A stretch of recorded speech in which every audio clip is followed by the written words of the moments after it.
ఆంధ్రప్రదేశ్లో తల్లికి వందనం 13,000కి ఆగస్టు 3 వరకు మాత్రమే ఛాన్స్ ఇచ్చారు. అర్హత ఉండి తల్లికి వందనం డబ్బులు 13,000 అందని వారు వచ్చే నెల ఆగస్టు 3 వరకు గ్రామ వార్డు సచివాలయంలో వెంటనే అప్లై చేసుకోవాలి. లేకుంటే మీకు తల్లికి వందనం రాదు.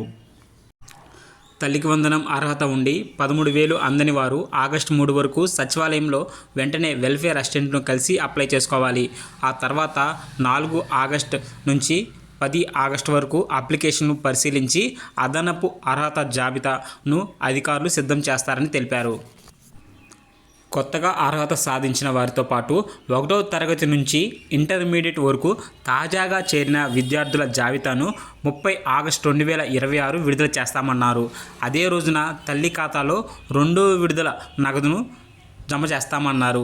అంతకుముందే తల్లికి వందనం పొందని తల్లులు వెంటనే బ్యాంక్ అకౌంట్కి ఆధార్ లింక్ తప్పనిసరిగా చేపించండి. అలాగే ఈకేవైసీ మరియు ఎన్పిసిఐ మ్యాపింగ్ కూడా తప్పనిసరిగా చూపించండి. అలాగే గత ఏడాది లబ్ధి పొంది తాజాగా అనర్హత జాబితాలో చేరడం, ఒక విద్యార్థి వచ్చి మరొక విద్యార్థికి రాకపోవడం, ఇతర సమస్యలతో పథకం వర్తించని వారు వెంటనే గ్రామ వార్డు సచివాలయంలో దరఖాస్తు చేసుకోవాలి. వెల్ఫేర్ అసిస్టెంట్స్ ద్వారా గ్రీవెన్స్ మాడ్యూల్లో రిక్వెస్ట్ పెట్టాలి.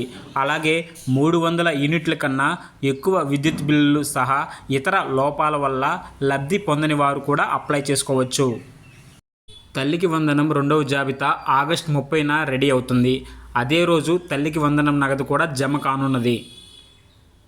ఇలాంటి మరిన్ని వార్తలు మీ దాకా రావాలనుకుంటే ఇప్పుడే మన ఛానల్ని సబ్స్క్రైబ్ చేయండి.